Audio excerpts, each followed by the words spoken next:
I'm back with some ideas on how to stop the alt-right pipeline. The closer I looked at it, the more I started seeing it less as an epic battle about opinions and hearts and minds, and more as a boring public mental health and safety crisis, in which young white boys and men are victims of a systemic issue instead of just the perpetrators. Through this lens, I've done some research. Hear me out. The city of Baltimore has a bad reputation for crime. But did you know its violent crime is dropping at an extraordinary rate? Why? Well, the mayor had a new approach. They took a step back and asked a question. Who is doing the crime? And they looked at the data. It was actually a very small percentage of people doing a lot of the crime, usually involved in the same groups. These were social circles of typically poor, young, black men who didn't have a lot of opportunity. Some of them had criminal records, and a lot of them impressionable and bored. So the city started following those people closely, engaging with them repeatedly over a long period of time. It's a carrot and stick approach. So if you were one of the bad apples who kept perpetrating crime, they already knew who you were, and you could face quicker and harsher sentences for that. So it makes sense you'd be less likely to do bad things if you know you're being watched, but if you are just a genuine bad apple, you're removed from the bunch. This limits the social impact you can have on others. But otherwise, they offered opportunity. From what I've read, there's lots of focus on mentorship and community and people they can talk to. Not only just like a social worker, but in your area, family members, churches, any local organization, something you could be involved with, someone who could know the area and know you.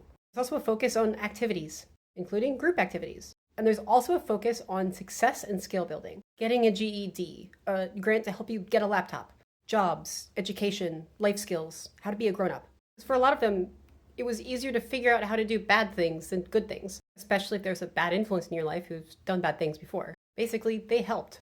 And in the districts they started doing this stuff, violent crime dropped by 25%, give or take, in like 18 months, which is huge.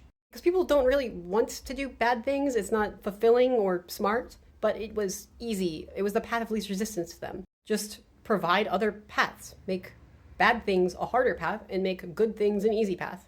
Most people aren't malicious, they're lazy. Now, as those young men from those test districts are getting jobs and starting businesses and leading happy, fulfilled lives, the city plans on rolling out this program citywide, which is great. Now let's consider a different example. There's a young white boy in the suburbs. He's in high school now. They've been cutting all the extracurriculars for years now. Tutoring resources have been cut for years now. The job market's been looking worse for years now.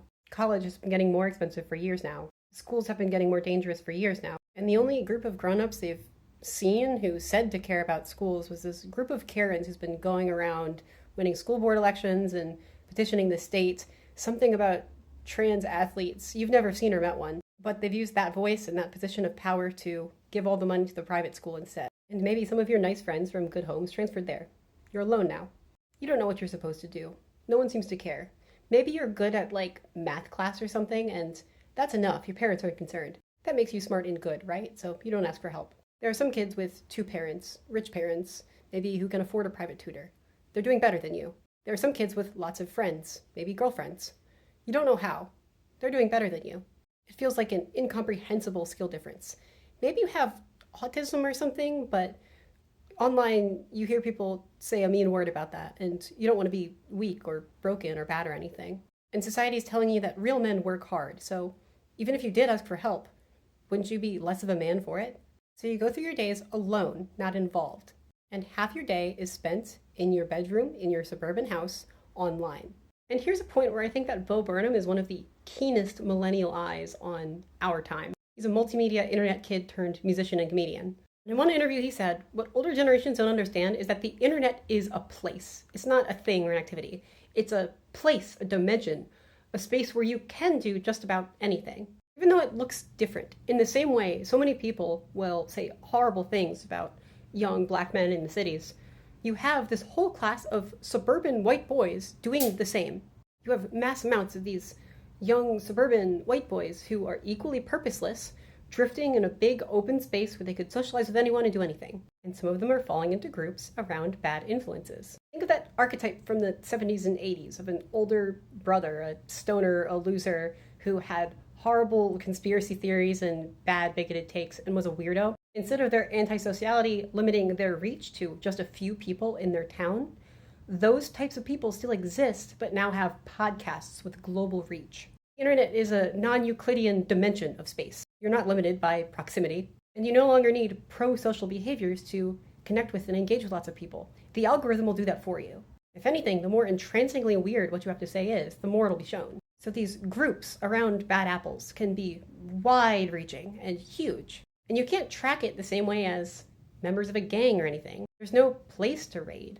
And it's such a large, casual, informal gradient, a lot of them aren't that bad. But they have the same space and freedom, bigger even, to do the same types of bad things. It does not take skill to harass someone, to dox someone, to swat someone, to indirectly get someone to unalive. And if they feel purposeless, it's a way to feel you somehow, in some way, made a difference, even if it wasn't a good one.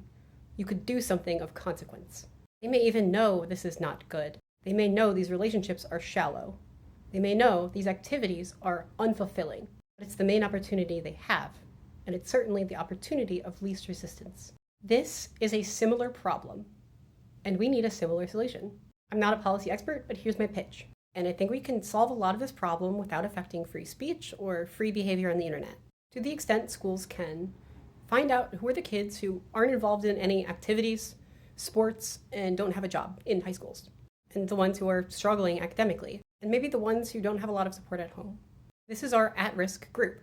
2, give them mentors. These could be guidance counselors, teacher volunteers. They need, alone or in small groups, someone they know they can talk to and trust. You've already probably heard of the thing where some girls or LGBT kids usually in a school will go and spend lunch with the art teacher or English teacher or something if they're alone. The teachers who are willing to do that are very kind-hearted people who should be compensated additionally for that kind of service and time. And I don't want to judge those kids too harshly for at least realizing they need some social support network and taking some initiative to try and have one. Then we're going to give those kids extra help.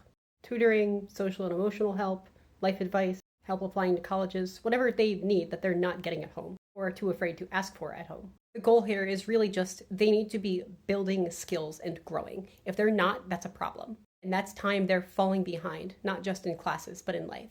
When they have a taste of what fulfilling progress looks like, they won't be as palatable to useless time-wasting activities. And the third thing we're going to do is give them community, whether that's these groups of students getting to commiserate together over their shared experiences or do fun stuff.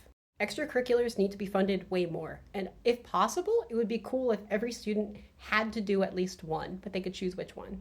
And targeted microgrants could help the students who can't afford it get into one, because a lot of kids, especially from single-parent households, can't afford to get into sports or music, even if they might benefit from those places and people the most. Overall, this is about path building. I'm not saying they can't play video games or watch YouTube videos. Those stuff are fun. I like doing that stuff. But if they're putting all their eggs in that basket, they're headed for a crash out. In a world of echo chambers, radicalization, and cults, have at least 2 things going for you.